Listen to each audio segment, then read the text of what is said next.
बंधु माने आजिर भिडियो रे शेयर करा जायथिबा सूचना आपणक जीवनर गतिपथ को संपूर्ण परिवर्तन करि पारे। कारण केही जणे आपणक जीवन रे प्रवेश करबाकू जाउछंती, केही जणे अति निकटतर एवं आपण एहा विषय कोनोसी धारणा रखि नाहंती। आपण ठीक सुनिछंती। आज आपणक पई कोनोसी साधारण दिन नहे। ग्रह मानकर गोचर एपरि किछि संकेत देउछि जहा मास मास धरि देखा जाय नाही। आजिर भिडियो रे मु एपरि किछि प्रकाश करबाकू जाउछि जहा आपणक कल्पना बाहारे होई पारे। बंधु माने आज सकाळ ठारू आपण हुएत एक अद्भुत अस्थिरता अनुभव करिसंती। एपरि किछि जहाकू आपण शब्दरे प्रकाश करि पारिबे नाही। आपणकू लागुछि जे किछि घटिबाकू जाउछि, किंतु आपण कोन जानि पारु नाहंती। मु आपण मानकू कहिबाकू चाहूछि एही अस्थिरता कारण बिना नुहे। आज आपणक पई एक आकर्षणीय स्थिति सृष्टि हेउछि। आपणक राशिर अधिपति सीधा सड़क आपणक भावना को प्रभावित करुछंती। तथापि एठारे एक गुप्त दिग अछि जहाको बहुत कम लोक बुझी पारंती। आपणक जीवन रे प्रवेश करुथबा व्यक्ति अपरिचित हेबे नाही। आपण सेमानकु पूर्वरु जानिथिबे, तथापि सेमानकर रूप, सेमानकर आचरण एवं सेमानकर कथा आपण पूर्वरु जानिथिबा परिणाम ठारू संपूर्ण भिन्न हेब एवं एही परिवर्तन ही आपणको आश्चर्य करिब। गत किछि सप्ताह धरी आपण जे कठिन परिश्रम करिसंती कार्य क्षेत्र रे हेउ किंबा आपणकर व्यक्तिगत जीवन रे आज फलाफल देखाइबा आरंभ करिब। किंतु अपेक्षा करंतु, कारण सबुठारु गुरुत्वपूर्ण संकेत एपर्यंत प्रकाशित होई नाही। आसंतु प्रथमे आपणकर आर्थिक एवं कैरियर विषय कथा हेबा। आपण कार्य क्षेत्र रे एपरि खबर पाई पारंती जहा आपणको प्रथमे असहज करिथाए। हठात दायित्व आपणक कांधरे पड़ी पारे किंबा एक प्रकल्पर समय सीमा अप्रत्याशित भावरे परिवर्तन होई पारे। एठारे अधिकांश लोक भूल करंती। सेमाने एही परिवर्तन को एक बोझ भावरे देखंती, जेतेबेले कि वास्तव रे एहा आपणक पई एक गुप्त सुजोग। आज आपणको जो दायित्व दिया जायछि ताहा आगामी सप्ताह गुडी करे आपणकर परिचय को परिभाषित करि पारे। आपणकर आर्थिक परिस्थिति विषय दिनर प्रथमार्धरे किछि अनिश्चितता होई पारे, देय विलंब होई पारे किंबा अप्रत्याशित खर्च होई पारे। किंतु भयभीत हुअन्तु नाही। एही परिस्थिति अस्थायी। मध्याह्न परे ग्रह मानकर गति परिवर्तन हेब एवं अटकी रहितिबा टंका आपणक पाखकु आसीबा आरंभ करिब। आपणको केवल टिके धैर्य अवलंबन करिबाकू पड़िब। एबे आसंतु आपणक परिवार विषय कथा हेबा। आपणक घरर परिवेश किछिटा भाव प्रवण होई पारे। आपणकर कोनोसी पुराना प्रसंग रे परिवारर सदस्यंक सहित सामान्य झगड़ा होई पारे। तथापि मु गोटिए कथा स्पष्ट करिबाकू चाहूछि, एही मतभेद एक बड़ द्वंद्वर संकेत नुहे, बरं यह आपणक पई परिवार मध्यरे आपणकर मतामत प्रकाश करिवार एक सुजोग। जदि आपण शांत भावरे आपणकर मामला कुहंती तेबे संध्या सुधा परिवेश संपूर्ण भावरे परिवर्तन होइछिब। किंतु प्रकृत कहानी एपर्यंत आरंभ होई नाही। मने रखंतु मु आरंभ रे कोन कहिथिली, केही जणे आपणक जीवन रे आसीबाकू जाउछंती। एही व्यक्ति आपणक प्रेम जीवन किंबा आपणक सामाजिक परिसर सहित जड़ित होई पारंती। तथापि एही साक्षात आगामी सप्ताह गुडी को प्रभावित करिब। जदि आपण एबे भी आम सहित अछंती तेबे दया करी कमेंट रे हर हर महादेव निश्चय लिखंतु। बंधु माने आपणकर प्रेम जीवन विषय वर्तमान संपर्क रे थिबा आपणक पई दिनटी भाव प्रवणता रे परिपूर्ण रहिबो। आपणकर साथी एपरि किछि कहि पारंती जहा प्रकृत रे आपणक हृदय को छुई पारे। हुएत सेमाने आपणकर एक दीर्घकालीन इच्छा को मने पकाइबे एवं एहाको पूर्ण करिबाको चेष्टा करिबे। यह एक क्षणस्थायी मुहूर्त होई पारे, किंतु एहार प्रभाव गभीर हेब।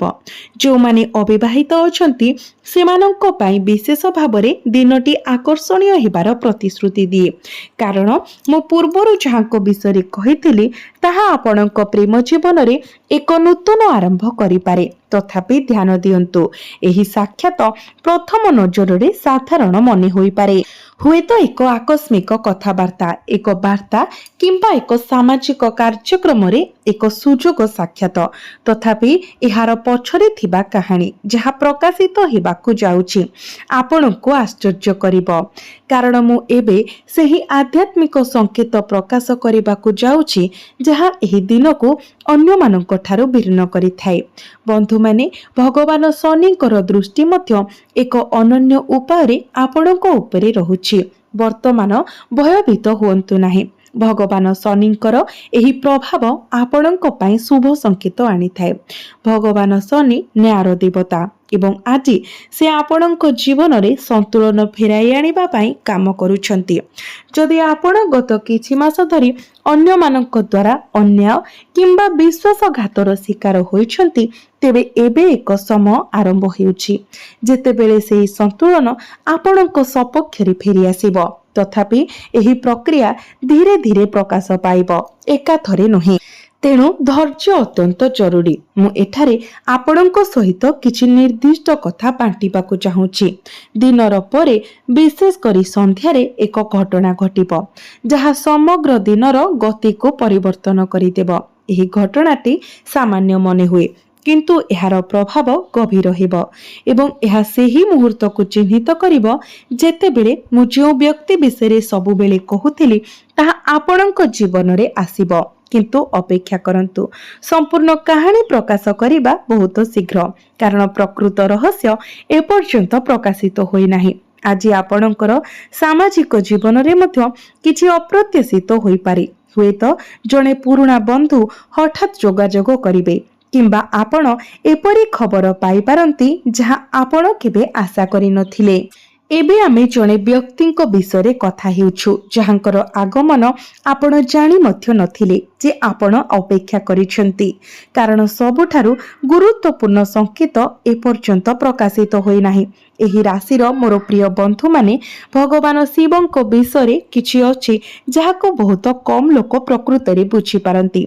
आमे शिवंकु विनाशर देवता भाबरे जानु, किंतु सत्य हेउछि एक नूतन सृष्टि सर्वदा विनाश पछरे लुचि रही थाए। आज आपणक जीवन रे जहा शेष हेउछि ताहा क्षति भाबरे शेष हेउ नाही, बरं एक नूतन आरंभ पई पथ प्रस्तुत करिबा पई। गत किछि मास मध्यरे आपण अनुभव करिथिबे जे किछि संपर्क, अभ्यास किंबा चिंताधारा आपणको आउ पूर्व परि संतोष देउ नाही। एहा कोनोसी संजोग नुहे, एहा शिवंकर शक्ति आपणक भितरे काम करूछि जहा आउ आपणक सेवा करू नाही ताहा सफा करूछि। आज संध्यारे जहा आसीबाको अछि ताहा पई स्थान सृष्टि करूछि। तथापि एठारे एक लुकायित सूक्ष्मता अछि जहा बहुत कम लोक बुझंती। आपणक जीवन रे प्रवेश करिबाकु जाउथबा व्यक्ति केवल जणे व्यक्ति नुहंती, सेमाने एक शक्ति को प्रतिनिधित्व करंती जहा तीनोटी भिन्न रूप रे आपणक द्वार को ठक ठक करिवो। प्रत्येकटी एक अनन्य वार्ता आनी थाए। प्रथम रूपटी आपण अपराह्न एवं द्वितीयटी संध्यारे सम्मुखीन हेबे। तृतीय रूपटी सबुठारु गुरुत्वपूर्ण एवं मु एहा विषय परे कहिबी। प्रथम रूप विषय एहा एक वृत्तिगत परिप्रेक्षी रे देखा जिवो। हुएत एक फोन कॉल, एक वार्ता किंबा एक ईमेल जहा आपण दीर्घ समय धरि अपेक्षा करि आसुछंती।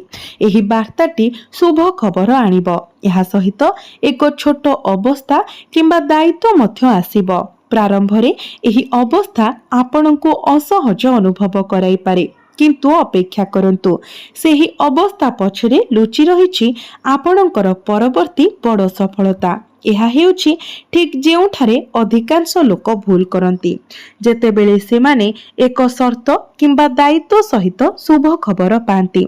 सेमाने केवल अवस्था उपरे ध्यान दियंती एवं सुजोग को अणदेखा करंती। आज आपण सेही भूल करबा उचित नुहे।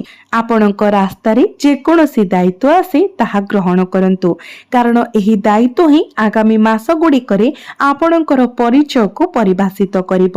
आज आपणकर प्रयास विषय विशेष भावरे आपण निकट अतीतरे असंपूर्ण छाड़ी जाइथिबा कार्य गुड़ी को समाप्त करबा उपरे ध्यान दियंतु। ब्रह्मांडर शक्ति आपण सचेततार सहित आरंभ करिथिबा प्रयास गुड़िक समाप्त करिबारे सहायता करिबाको प्रस्तुत।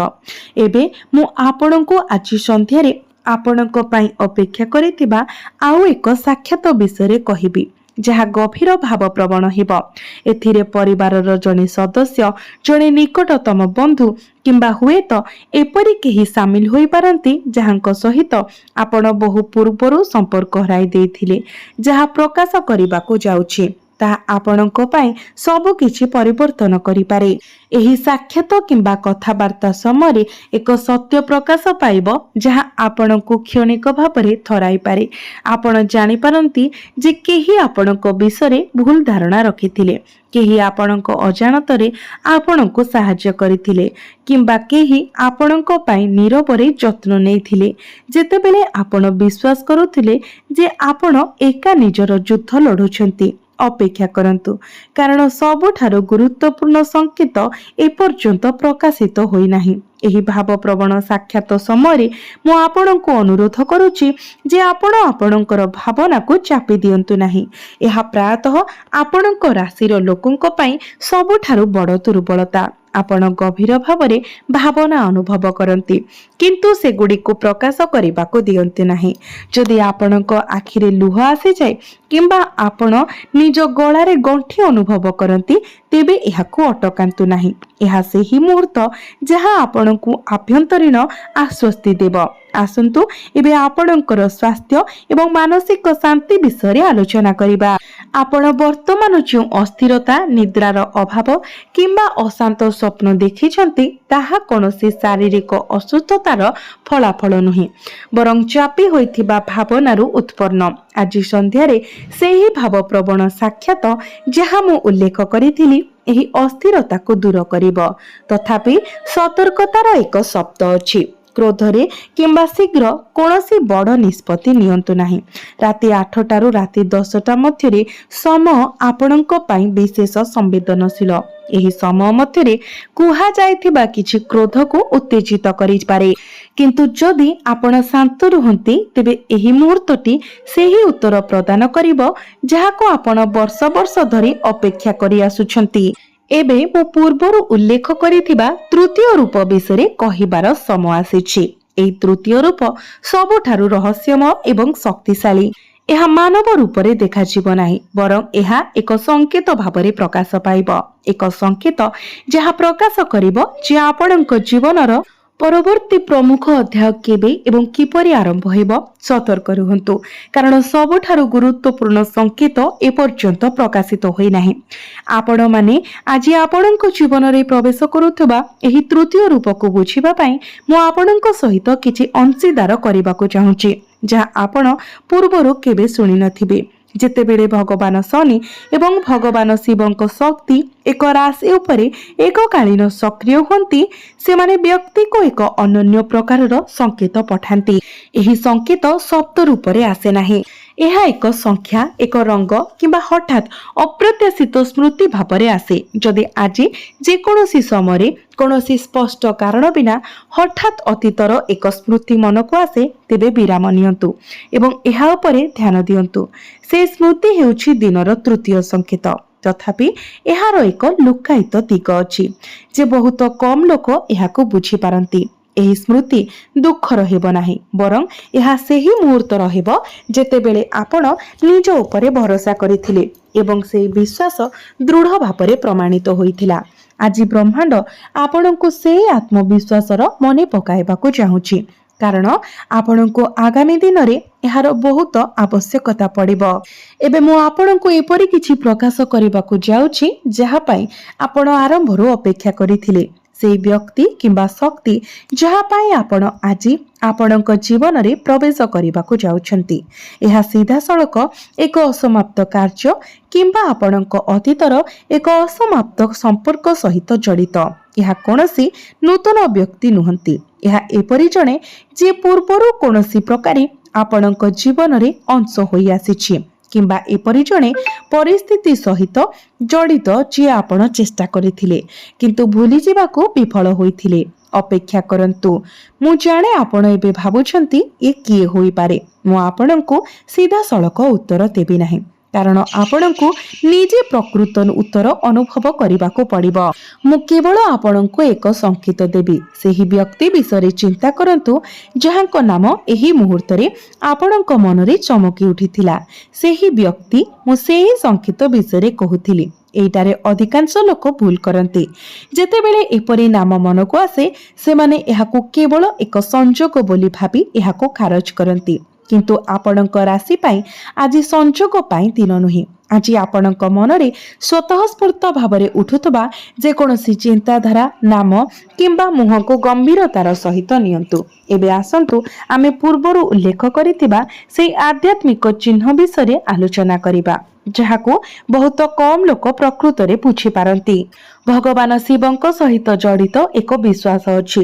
ଯେତେବେଳେ ଜଣେ ବ୍ୟକ୍ତି ଶାନ୍ତ ରହି ଏବଂ ଅଭିଯୋଗ ବିନା ନିଜର କର୍ତ୍ତବ୍ୟ ପାଳନ କରି ଏକ କଷ୍ଟକର ପର୍ଯ୍ୟାୟ ସହ୍ୟ କରନ୍ତି ଶିବ ନିଜେ ସେହି ପରୀକ୍ଷାର ଅନ୍ତ ଘଟାଇଥାନ୍ତି। ସେ ଏକ ସଂକେତ ପଠାନ୍ତି ଯେ ବିଶ୍ରାମ ନେବାର ସମୟ ଆସିଯାଇଛି ଏବଂ ପୁରସ୍କାର ପାଇବାର ସମୟ ଆସିଯାଇଛି। ଯାହା ପ୍ରକାଶିତ ହେବାକୁ ଯାଉଛି ତାହା ଆପଣଙ୍କ ପାଇଁ ସବୁ କିଛି ବଦଳାଇ ଦେଇପାରେ। ଯଦି ଆପଣ ଆଜି କୌଣସି ମନ୍ଦିର ଦେଇ ଯାଆନ୍ତି କିମ୍ବା ଯଦି ଆପଣଙ୍କର ଦୃଷ୍ଟି ହଠାତ୍ ଆପଣଙ୍କ ଘରେ ଭଗବାନ ଶିବଙ୍କର ପ୍ରତିମା କିମ୍ବା ଚିତ୍ର ଉପରେ ପଡ଼େ ତେବେ ଜାଣନ୍ତୁ ଯେ ଏହା ସେହି ମୁହୂର୍ତ୍ତ ଯାହା ମୁଁ ସବୁବେଳେ ଇଙ୍ଗିତ କରି ଆସୁଛି। ଏହା କୌଣସି ସଂଯୋଗ ନୁହେଁ। ଏହା ଏକ ସିଧାସଳଖ ସଂକେତ ଯେ ଆପଣଙ୍କର ପରୀକ୍ଷାର ସମୟ ଶେଷ ହେଉଛି। ଆଜି ଆପଣଙ୍କର ସାମାଜିକ ଜୀବନ ଏକ ଆକର୍ଷଣୀୟ ମୋଡ଼ ନେବ। କେହି ଜଣେ ଆପଣଙ୍କ ଠାରୁ ପରାମର୍ଶ ଲୋଡ଼ିବେ। ଏପରି ପରାମର୍ଶ ଯାହାର ଉତ୍ତର ଆପଣଙ୍କ ପାଖରେ ତୁରନ୍ତ ନଥାଇପାରେ କିନ୍ତୁ ଯେତେବେଳେ ଆପଣ ସେମାନଙ୍କ କଥା ଶୁଣନ୍ତି ସେତେବେଳେ ଆପଣ ହଠାତ୍ ନିଜ ସମସ୍ୟାର ସମାଧାନ ପାଇଯିବେ। ଏହା ଏକ ଅନନ୍ୟ ମୁହୂର୍ତ୍ତ ହେବ। ଅନ୍ୟକୁ ସାହାଯ୍ୟ କରିବା ସମୟରେ ନିଜର ଦ୍ୱନ୍ଦ୍ୱକୁ ସମାଧାନ କରିବା। ଯଦି ଆପଣ ଆପଣଙ୍କର ଆତ୍ମବିଶ୍ୱାସ ଆପଣଙ୍କର ପ୍ରକୃତ ପରିଚୟ ଏବଂ ଆପଣ ସର୍ବଦା ହେବାକୁ ଚାହୁଁଥିବା ବ୍ୟକ୍ତିଙ୍କୁ ପ୍ରତିନିଧିତ୍ୱ କରେ କିନ୍ତୁ ପରିସ୍ଥିତି ଯୋଗୁଁ ଆପଣ ଭୟ କରୁଥିଲେ ତ ଏହି ଆଭ୍ୟନ୍ତରୀଣ ପରିବର୍ତ୍ତନ ପ୍ରାୟତଃ ଏକ ବାହ୍ୟ ଉତ୍ପ୍ରେରକ ଦ୍ୱାରା ଜାଗ୍ରତ ହୁଏ। ଏକ ପ୍ରକୃତ ବ୍ୟକ୍ତି ଏକ ପ୍ରକୃତ ଘଟଣା କିମ୍ବା ଏକ ସତ୍ୟ ସଂକେତ। ତେଣୁ ଆଜି ଆପଣଙ୍କର ମନକୁ ଯେକୌଣସି ବ୍ୟକ୍ତି ଫୋନ୍ କଲ୍ ପୁରୁଣା ସ୍ମୃତି କିମ୍ବା ନାମ ଆସିଲେ ଏହା କେବଳ ଏକ ଉଦ୍ଦେଶ୍ୟ ପାଇଁ ଦେଖାଗଲା ଆପଣଙ୍କୁ ମନେ ପକାଇବା ପାଇଁ ଯେ ଆପଣ କଳ୍ପନା କରିବା ଅପେକ୍ଷା ବହୁତ ଶକ୍ତିଶାଳୀ। ଆପଣ ଯେଉଁ କଠିନ ପରିଶ୍ରମ କରିଛନ୍ତି ଯାହା ଏପର୍ଯ୍ୟନ୍ତ ଦୃଶ୍ୟମାନ ନଥିଲା ଆଜି ସନ୍ଧ୍ୟା ପରେ ଫଳାଫଳ ପାଇବା ଆରମ୍ଭ କରିବ। ଜଟିଳ ମନେ ହେଉଥିବା ଏକ ସମ୍ପର୍କ ଆଜି ଏକ ଭାବପ୍ରବଣ କଥାବାର୍ତ୍ତା ମାଧ୍ୟମରେ ନୂତନ ଗଭୀରତା ହାସଲ କରିବ। ଖୋଲା ଯୋଗାଯୋଗ ହେବା ସହିତ ଆପଣଙ୍କ ପରିବାର ମଧ୍ୟରେ ନୀରବତା ଉଠିବ ଏବଂ ସେହି ଆଧ୍ୟାତ୍ମିକ ସଂକେତ ଗୁଡ଼ିକ ଆପଣଙ୍କୁ ଜଣାଇବାକୁ ଯେ ଆପଣଙ୍କ ପରୀକ୍ଷାର ସବୁଠାରୁ କଷ୍ଟକର ଅଂଶ ଏବେ ଆପଣଙ୍କ ପଛରେ ଅଛି। କେବଳ ଆପଣଙ୍କର ହୃଦୟ ଖୋଲା ରଖନ୍ତୁ। ଆପଣଙ୍କର ଅନ୍ତର୍ଜ୍ଞାନ ଉପରେ ବିଶ୍ୱାସ କରନ୍ତୁ ଏବଂ ରାତି ଅଟଳ ବିଶ୍ୱାସ ସହିତ ବିତାଇ ଦିଅନ୍ତୁ। ଆପଣଙ୍କ ପାଖରେ ଭଗବାନ ଶିବ ଏବଂ ଶନିଦେବ ଉଭୟଙ୍କର ଆଶୀର୍ବାଦ